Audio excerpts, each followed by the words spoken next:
আমাকে যিনি সৃষ্টি করেছেন, কে সৃষ্টি করেছেন? আল্লাহ। কে জীবন দান করেন? একটা ঝড় বাংলাদেশে আসতেছে, ভয়াবহ একটা ঝড় আসতেছে। সেই ঝড়ের পূর্বাভাস তো ইসকনের মাধ্যমে জানতেছেন, তাই না? আর আমাদের প্রতিবেশীদের 24 ঘন্টা ডাক ঢোল পিটিয়ে বাংলাদেশ গেল রে, হায় রে গেল রে, জিকির আজকা যেভাবে হচ্ছে টের পাচ্ছেন না? আজকে আমি আসতে পাচ্ছিলাম না, ঢাকা থেকে কেউই অনুমতি দিচ্ছিল না। আপনারা জানেন আমার সাথে অনেক দোস্ত দুশ্মনের সম্পর্ক, ঘরে বাইরে কেউ অনুমতি দিচ্ছিল না, কিন্তু আমি বললাম আমাকে চিটাগাং যেতে হবে ইনশাআল্লাহ। আমার লড়াইটা যদি আমাকে লড়তে হয় আমি চিটাগাং থেকে শুরু করবো ইনশাআল্লাহ। মুসা আলাইহিস সালাম যেমন বলেছেন যে কশ্চিন কালো ফেরাউন আমার কিছু করতে পারবে না, কিছুই করতে পারবে না। ইন্না মাইয়া রাব্বি সায়াহদিন। আমার সাথে কে আছেন? আমার রব। আমাকে যিনি সৃষ্টি করেছেন, কে সৃষ্টি করেছেন? আল্লাহ। কে লালন পালন করেন? আল্লাহ। কে জীবন দান করেন? আল্লাহ। তো তিনি তো আমার সাথে আছেন। আল্লাহ এমন একজন, এমন এক সত্তা, তার ট্রিলিয়ন ট্রিলিয়ন অনন্ত অগণিত মাখলুক আছে, কিন্তু তিনি সবার সাথে তেমন থাকতে পারেন যেমন তিনি থাকতেন যদি মহাবিশ্বে তার শুধু একজন সৃষ্টি থাকতো, আর কেউ নাই। ওই একজন থাকলে একজনের সাথে তিনি যেমন থাকতে পারতেন, হাজার হাজার কোটি বান্দা বান্দি থাকলেও কোনো বেশ কম নাই, ওই রকমই থাকতে পারেন উনি। আল্লাহু আকবার।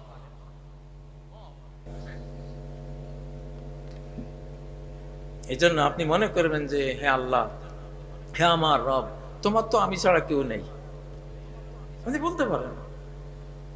হাজার কোটি থাকলেও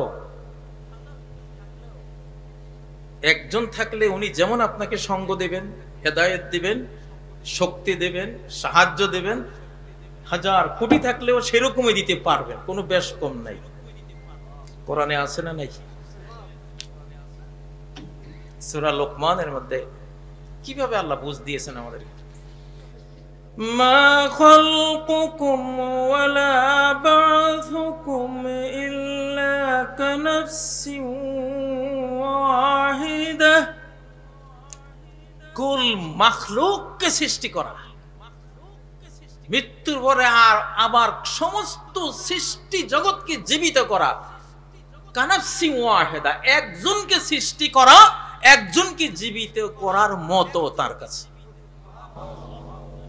শক্তিটা কি ভাই? আল্লাহর পাওয়ারটা কি? তাহলে এই কথা বলতে কোনো সমস্যা আছে যে আল্লাহ তুমি শুধু আমার, তুমি শুধু আমার? আমি বলতেই পারি। তো যাই হোক, এটা সূরা লোকমানের আয়াত। তা আল্লাহ তাআলা উনি তো আমাদের সাথে আছেন। একটা ঝড় বাংলাদেশে আসতেছে, খুব ভয়াবহ একটা ঝড় আসতেছে। তো সেই ঝড়ের পূর্বাভাস তো ইসকনের মাধ্যমে জানতেছেন, তাই না? সারা বাংলাদেশ থেকে 1 লক্ষ টাকা ঋণ দেয়া হবে সুদ মুক্ত, এর মাধ্যমে লোক জড়া করা হচ্ছে, লক্ষ লক্ষ লোক যাচ্ছে, এর মাধ্যমে টের পাচ্ছেন না? আর আমাদের প্রতিবেশীদের 24 ঘন্টা ডাক ঢোল পিটিয়ে বাংলাদেশ গেল রে, হায় রে গেল রে, জিকির আজকা যেভাবে হচ্ছে টের পাচ্ছেন না? আবার আমাদের বাংলাদেশ সীমান্তের পাশে 37,000 সৈন্য, 12 বেশি সশস্ত্র অবস্থায় রেডি।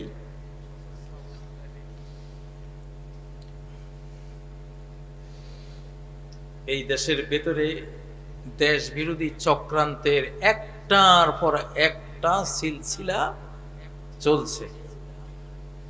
তো এই জন্য আপনাদের কাছে কিছু কথা রেখে যাচ্ছি।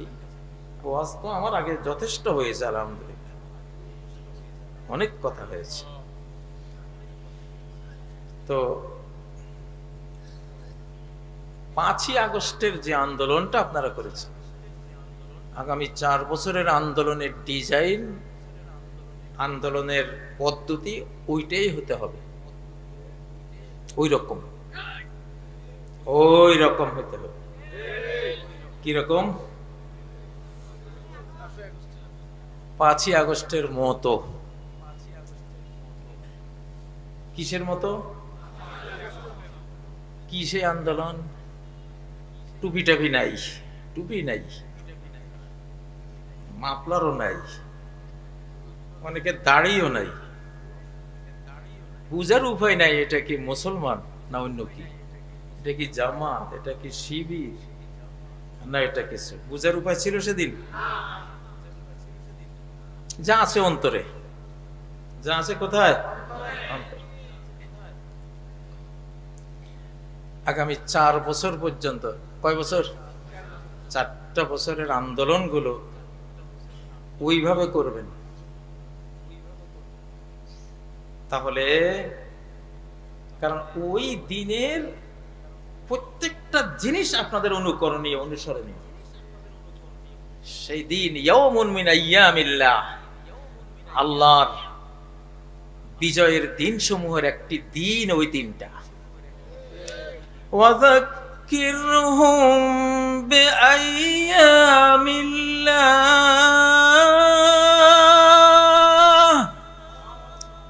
আল্লাহর দিন, যেদিন শয়তানদেরকে পরাস্ত করে তিনি তার সমহিমায় সশক্তিতে অনন্ত ক্ষমতা নিয়ে তুচ্ছ জিনিস দিয়ে বিরাট জিনিসকে নাস্তানাবুদ করে দিয়েছেন, সেই দিনের কথা বলে বলে মানুষকে ওয়াজ করো।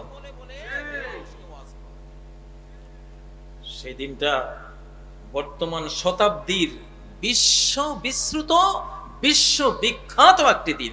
ওই দিনের মতো দিন কোন জাতি পায়নি এই শতাব্দীতে কেউ পায়নি, আপনারা পেয়েছেন।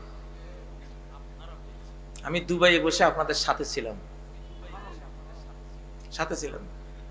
শয়নে জাগরণে ছিলাম, জাগ্রত অবস্থাও ছিলাম, ঘুমের অবস্থাও দেখতাম কি হচ্ছে দেশে, আপনারা কি করছেন।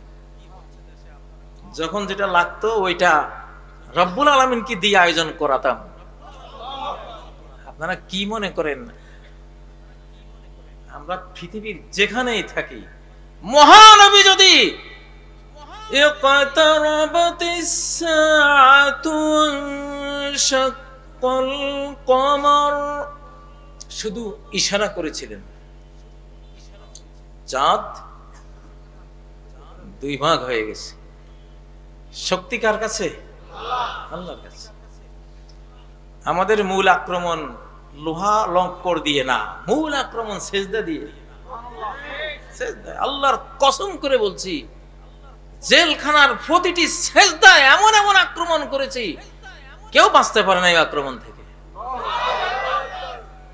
সেজদাই ছিল আক্রমণের জায়গা। এই মহাবিশ্বের সবচেয়ে শক্তিমান অস্ত্র হলো মুমিনের দোয়া। সবচেয়ে বড় পারমাণবিক মিসাইল, নিউক্লিয়ার মিসাইল হলো মুমিনের দোয়া, একটা বাণী। এই মহাবিশ্ব তৈরি হয়েছে এক কথায়, কোন কুন ফায়াকুন,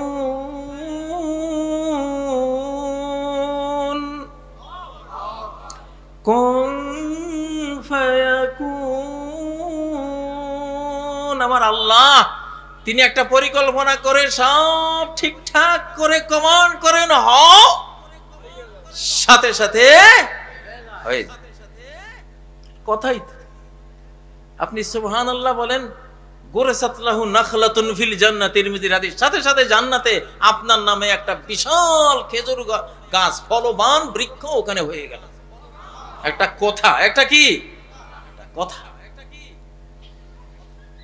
আপনাদের এগুলি লাগবে, সামনে এগুলি লাগবে, সামনে এগুলি সময় আসতেছে। আমার শতকরা 98-99 অবজারভেশন, পর্যবেক্ষণ, আইডিয়া যে গাজওয়াতুল হিন্দ চিটাগাং দিয়ে শুরু হবে। যেই গাজওয়াতুল হিন্দের সমস্ত সৈনিকরা জান্নাত প্রাপ্ত জাহান্নাম থেকে মুক্ত। ইসাবাতান মিন উম্মতি আহরাজাহুমাল্লাহু মিনান নার, আমার উম্মতের দুইটি দল যাদেরকে জাহান্নাম থেকে মুক্ত বলে আল্লাহ ডিক্লার করে দিয়েছে। 1450 বছর আগে ডিক্লার, সব জাহান্নাম থেকে মুক্ত। জাহান্নাম থেকে মুক্ত মানে জান্নাতে। আখিরাতের জায়গা দুইটাই আছে, একটা আছে জাহান্নাম, আরেকটা কি? তাহলে জাহান্নামে গেল না মানে জান্নাতে গেল। সুবহানাল্লাহ, এত বড় সৌভাগ্য পৃথিবীর কোন জাতির কপালে এই হাল আমলে নাই, আপনাদের কপালে আছে। বিশেষ করে চট্টগ্রামবাসী, আপনাদেরকে নিয়েই শুরু হয়েছে। সমগ্র এশিয়া মহাদেশের সবচেয়ে স্ট্র্যাটেজিক এরিয়া, জল, স্থল, অন্তরিক্ষ এবং পর্বতমালা, চতুর্মুখী যোগাযোগ, নিরাপত্তা এবং রণকৌশলের এরিয়া সারা এশিয়া মহাদেশে চিটাগাংয়ের মতো আরেকটা নাই। এই জন্য বহু আগে থেকে চক্রান্ত চলছে। আপনাদের এই চিটাগাংয়ে তো ব্রিটিশদের বিশাল বিমানবন্দর ছিল, এখান থেকে যুদ্ধ, ওরা জাপান গিয়ে বোম ফেলতো, জাপান এসে এখানে বোমিং করতো, জার্মানরা এসে এখানে বোমিং করতো। এই চিটাগাং, এখানে অনেক খ্রিস্টান সৈনিকদের কবর আছে না, কোথায় জানি? হ্যাঁ আছে। হ্যাঁ, আপনারা সেই চট্টগ্রামের মানুষ। আমি এই জন্যই এসেছি আজকে, নাহলে এই ফার্স্ট মাহফিল, শত শত মাহফিলে দাওয়াত মানুষ দিয়েছেন না, এবার টাইম হবে না। ঢাকায় বসে আমরা আপনাদেরকে আরেকটা কথা বলি, আমরা আলেমরা, আলেম সমাজ, বক্তা, দাঈলাল্লাহরা আমরা মাঠ নিয়ে ব্যস্ত। ওইদিকে আমাদের রাষ্ট্রীয় সমস্ত শক্তি কেন্দ্রগুলো দখল করেছে নাস্তিকরা, চোরেরা, তাই না, দেশ বিরোধীরা এবং দেশ বিক্রিকারীরা, লুটেরারা, ঠিক নয় কি? এই জন্য ঢাকা বসেছি যে এই সুযোগ আর দেব না, এই সুযোগ আর দেব না। এখন ঢাকার কোথায় ক্ষমতা আছে, পাওয়ার কেন্দ্র আছে, কোন মন্ত্রণালয় কি আছে, ওখানে হানা দেব আমরা ইনশাআল্লাহ, ইনশাআল্লাহ। আমাদেরকে এখন আমাদেরকে মাহফিলে কম ডাকেন এই 2-3 বছর। আমি তো আপনাদেরকে যুবক আলেমদের হাতে তুলে দিয়ে আমি চলে গেছিলাম। এটা আমার ছাত্র জীবন থেকে পরিকল্পনা ছিল, শেষ জীবনটা একটু ওইদিকে। 60-এর পরে, এখন আমার 63 বছর বয়স। তো বয়সের বছরে আছে, আমার ভিতরে কিছু নাই, বার্ধক্যের কিছুই নাই আমার জীবনে, কিন্তু 63 বছর ছিলাম।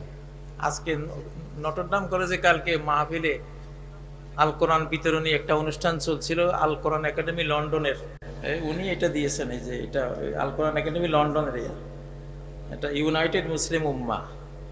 চিন্তা করুন, এটা গলায় পেঁচাই, আমাদের ইউনাইটেড মুসলিম উম্মাহ হইতে হবে তো আমাদেরকে।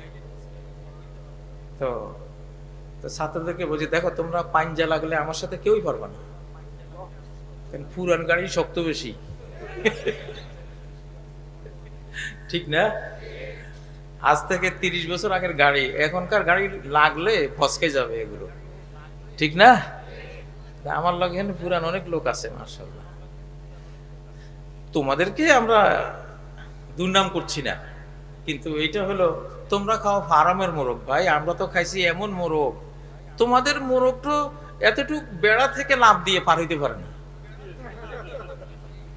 আর আমরা যে আল্লাহর মুরগিগুলি খেয়েছি, ওগুলো মোটরসাইকেলের নিচে পড়ে কল্লা রাস্তায় রয়ে গেছে, যে কল্লা যাক থাক সমস্যা নেই, সে বডি নিয়ে 3 একর দূরে গিয়া উড়ে পড়ছে, কল্লা ছাড়া।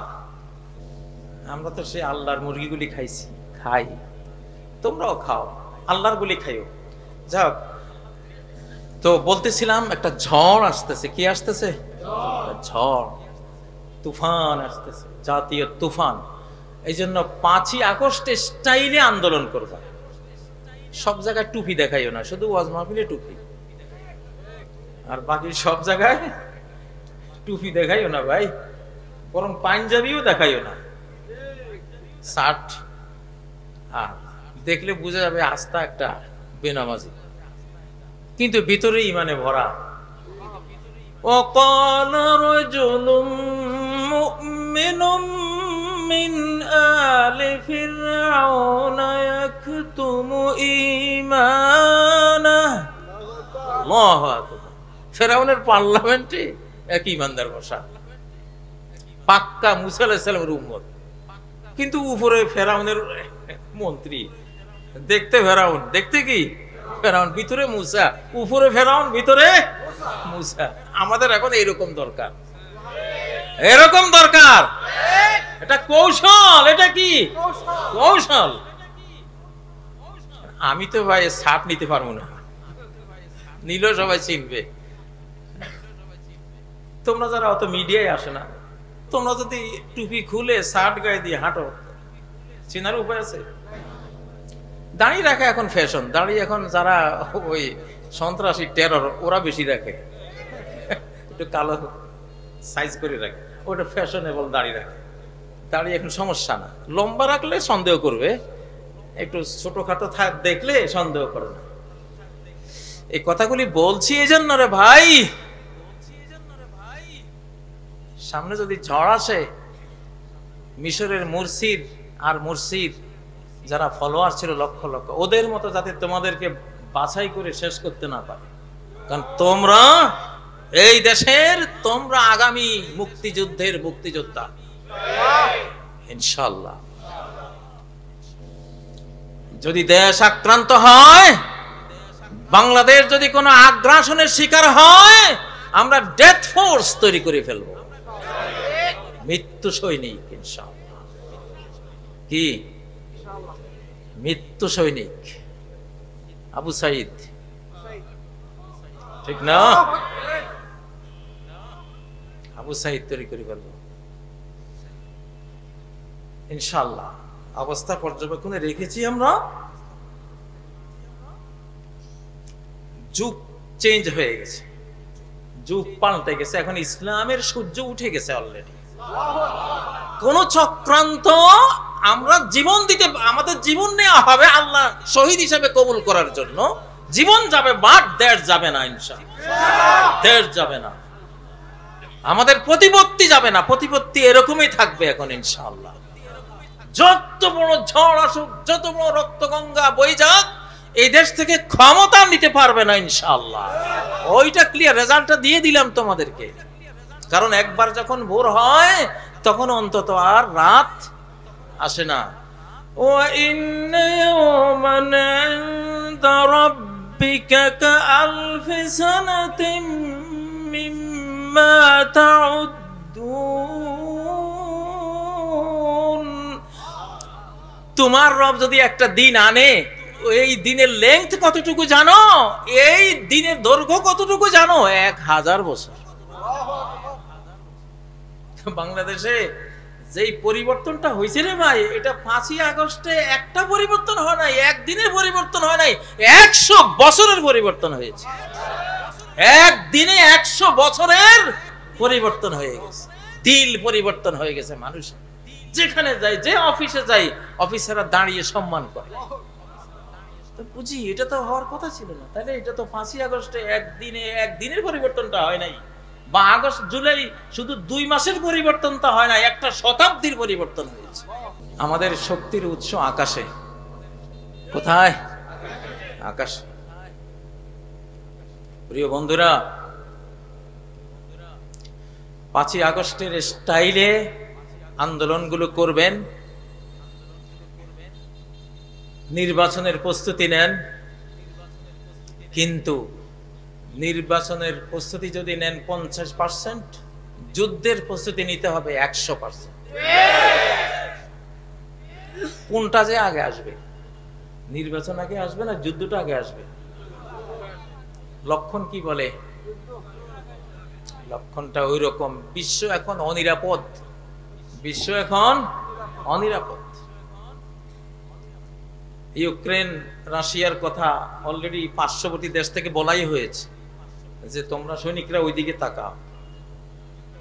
এই রাশিয়া বলেছিল যে অমুক এলাকায় তো আমার লোক আছে, ওদেরকে রক্ষা করতে হবে বলে দিয়েছে মেরে।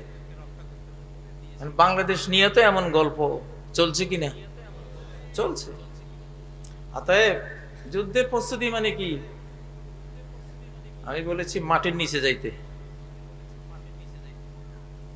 ঘর বাড়ি উপরে বহু তুলেছেন, এইবারে কিছু মাটির নিচে বানান।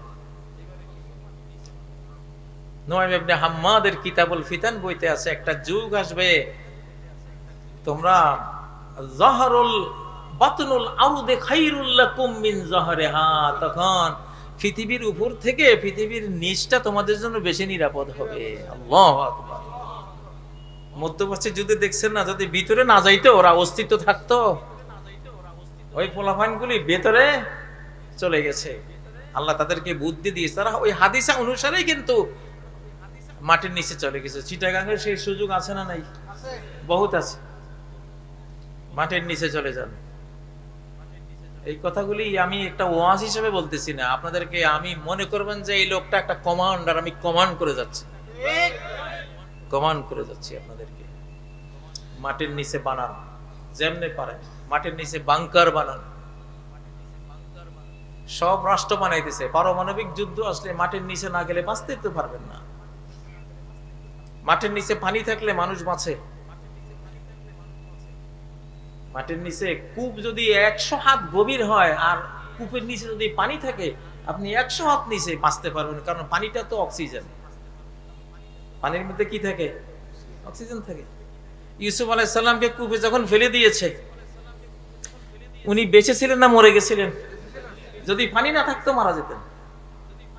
আমি স্বচক্ষে দেখলাম উত্তরবঙ্গে একটা এরকম কূপে, তলায় পানি নাই, একজন কূপ খননের জন্য নামলো, নেমে সে এমন অবস্থা হলো, মানে নিঃশ্বাস যায় যায় অবস্থা, কার্বন ডাই অক্সাইড ভিতরে, সে মারা যাবে, পড়ে গেছে অলরেডি। ওই সময় লোকেরা দ্রুত গতিতে ওকে রশি বেঁধে টেনে উপরে তুলে জীবন রক্ষা করেছে। কিন্তু যদি পানি থাকে, ইউসুফ আলাইহিস সালামকে পানিওয়ালা কূপে ফেলে দিয়েছিল। পরে একজন এসে যখন বালতি নামালো পানি নেওয়ার জন্য, ওই বালতির ভিতরে ইউসুফ আলাইহিস সালাম বসে গেল। তাহলে বোঝা গেল পানিওয়ালা কূপের মধ্যে মানুষ উপরে বন্ধ করে দিলেও বাঁচতে পারবে, কারণ ওখানে অক্সিজেন থাকবে। খিজির আলাইহিস সালাম যখন সাগরের ভিতরে ঢুকে গেছিলেন সুড়ঙ্গ পথ দিয়া, একেবারে সাগরের তলায় চলে গেছিলেন তিনি, এবং তারপরে মুসা আলাইহিস সালাম আর ইউশা ইবনে নুন ওনারাও গিয়েছিলেন। ওনারা কি মারা গেছেন? কেন ওখানে মরেন নাই সাগরের তলায়? কারণ চারপাশে কি? পানি। পানির মধ্যে কি থাকে? অক্সিজেন থাকে। বিজ্ঞানীরা আপনারা গবেষণা করে ভালো করে রিপোর্ট দিবেন। যাই হোক,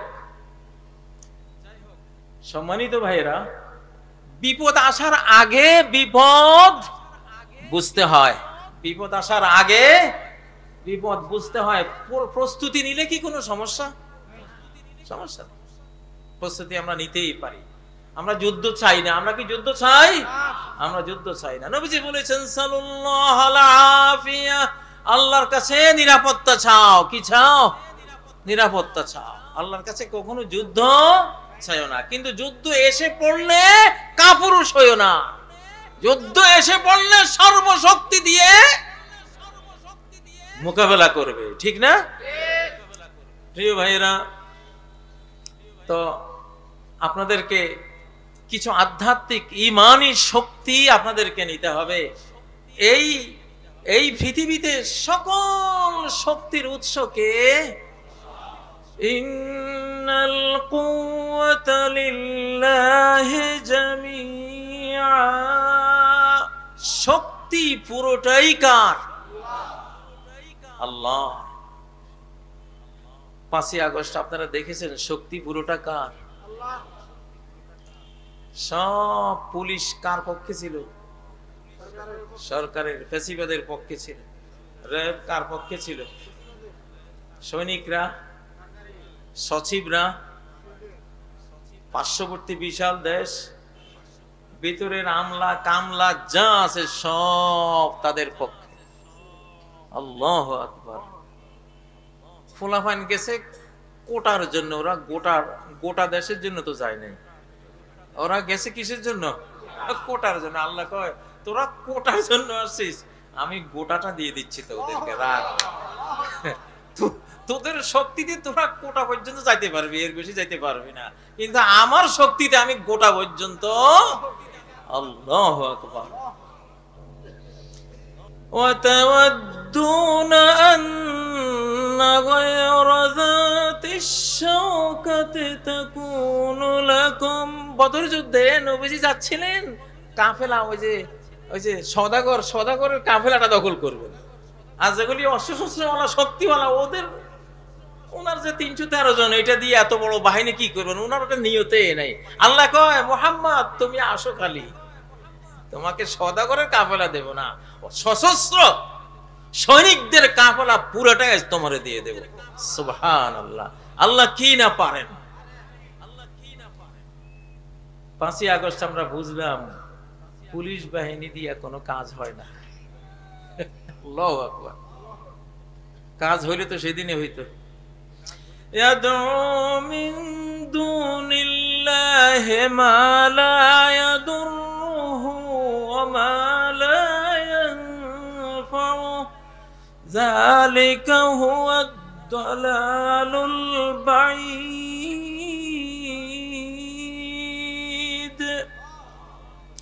আল্লাহকে বাদ দিয়ে যাদেরকে ডাকে, এরা না ক্ষতি করতে পারে, এরা না উপকার করতে পারে, না জীবন নিতে পারে আল্লাহর পারমিশন ছাড়া, না জীবন রক্ষা করতে পারে। পুলিশ র্যাব বাহিনীরে যদি ক্ষতি করতে পারতো তাহলে আমরা তো বাঁচতাম না সেদিন। তারা কি আমাদের ক্ষতি সেদিন করতে পারছে? আমাদের কিছু শহীদ হয়েছে, হবেই, জীবন তো যাবে, এটা শহীদি মরণ। ওরা অমর হয়ে গেছে। কি হয়ে গেছে? অমর হয়ে গেছে। তাহলে বুঝে গেল পুলিশ বাহিনী যাদের বিরুদ্ধে, যতই বিরুদ্ধে যাক, আল্লাহ পক্ষে থাকলে ওরা কোনো ক্ষতি করতে পারে না, পরাস্ত করতে পারে না, অন্য কোনো বাহিনীও পারে না, পারে নাই সেজন্য। আর আল্লাহ বিপক্ষে গেলে তারা কোনো উপকারও করতে পারে না। যদি উপকার করতে পারতো আল্লাহর পারমিশন ছাড়া, তাহলে সরকারের উপকার তারা করত, কিন্তু পারে নাই। তো ক্লিয়ার, এই দিনটা আমাদের সামনে ক্লিয়ার যে এই পৃথিবীর সকল ক্ষমতার উৎসকে আল্লাহ। কে বলেন? আল্লাহ। প্রিয় ভাইয়েরা, আপনাদের এই দেশে, এই অঞ্চলে আমার 200 মক্তব আছে। এই পেকুয়া, এই চকরিয়া, এই কক্সবাজার অঞ্চল এখনো রানিং আছে। আপনাদের এই অঞ্চলের প্রায় লক্ষাধিক শিশুকে আমি কোরআন শিখিয়েছি, আপনারা জানেন না। আমি সেই 2000 সম্ভবত কত সালে 2005-06-07 দিকে আপনাদের এই অঞ্চলে আসি। 200-250 মক্তব তৈরি করে দিয়ে গেছি। এগুলি আমাদের আয়োজনে ঢাকা থেকে এগুলোর সব খরচ বহন করা হয়। আপনাদের অজান্তেই কাজটা করেছি। সারা বাংলাদেশে 62টা জোনে আমি এরকম কাজ করি। এই দেশ বাঁচাবে এই কোরআন। এই দেশ যদি রক্ষা করতে চান তাহলে কি লাগবে? কোরআন লাগবে, কোরআন লাগবে। আজকে যে জামাতে ইসলামী সংগঠনের মাধ্যমে এত বড় মাহফিলটা হচ্ছে, আমি আছি আপনাদের সাথে ইনশাআল্লাহ। এদেশের সকল ইসলামী রাজনীতিবিদ যারা আছেন, আপনাদের সাথে থাকব। কমপক্ষে 10 কোটি বাংলা অনুবাদ সহ কোরআন বিতরণ করতে হবে। কয় কোটি? 10 কোটি। 10 কোটি মানুষের কাছে কোরআন পৌঁছে গেলে ইনশাআল্লাহ দেশ আমাদের। এই কোরআন যে কি পাওয়ার! আল্লাহু আকবার। এই কোরআন রক্ষা করবে। আল্লাহু আকবার। ব্রিটিশরা 50 বছর গোয়েন্দা দিয়ে রিপোর্ট নিয়েছিল যে কেন মুসলিমদের সাথে পারা যায় না, পারি না, কি কারণ, শক্তির উৎসটা কি? তাদের গোয়েন্দারা 50 বছর গবেষণা করে রিপোর্ট দিয়েছে যে ভোরের মক্তবগুলি হলো আমাদের পরাজয়ের মূল কারণ। এই মক্তবে এমন এক শক্তিধর কিতাবের আয়াত ভার্সেস এরা হৃদয় অঙ্গনে, হৃদয়ের ওখানে নিয়ে যায় যে এই শিশুগুলি অন্যরকম সাহসী, মেধাবী, কৌশলী, বুদ্ধিমান, ইন্টেলেকচুয়াল, স্মার্ট পর্যায়ে চলে যায়। এদের সাথে কোনো ক্রমে পারা যায় না। আল্লাহু আকবার। বাংলাদেশ রক্ষা করতে হবে কি দিয়ে? কোরআন দিয়ে। আল্লাহর কোরআন হলো পাওয়ারের নাম। কিসের নাম? আমি জেলখানায় দেখেছি কোন হাফেজে কোরআনকে জেলখানায় আটকাতে পারে না। কোন হাফেজকে আটকাতে পারে না। বড় জোরে 1 বছর 6 মাস 3 মাস হাফেজরা নাই। কোরআনের শক্তিতে পেরিয়ে গেছে। কোরআন আপনি যদি নেন বুকে, আল্লামা সাঈদী সাহেব রহেমাহুল্লাহ তাকে ফাঁসি দিয়ে মারতে পারে নাই কোরআনের কারণে। ফাঁসির রায় দিয়েও রায় নস্যাৎ করে দিয়েছিল এই কোরআন। কিসের তোরা আমার সাঈদীকে ফাঁসিতে ঝুলাবি? এটা হয়তো 1 কপি কোরআন, প্রত্যেক হাফেজ 1 কপি কোরআন। এই উম্মতের মূল কোরআন এই কোরআন না, কিতাব কোরআন না, লিখিত কোরআন না। এই উম্মতের মূল কোরআন হলো হাফেজের সিনা। কোরআন একমাত্র কিতাব যেটা সফটওয়্যার নাজিল হয়েছে, কোরআনের হার্ড কপি নাজিল হয়নি। এই কপিটা এইভাবে হার্ড কপি কোরআনের নাজিল হয়নি। এই হার্ড কপি নাজিল হয়েছে মুসা আলাইহিস সালামের উপরে তাওরাত পাথরের ফলকে লেখা।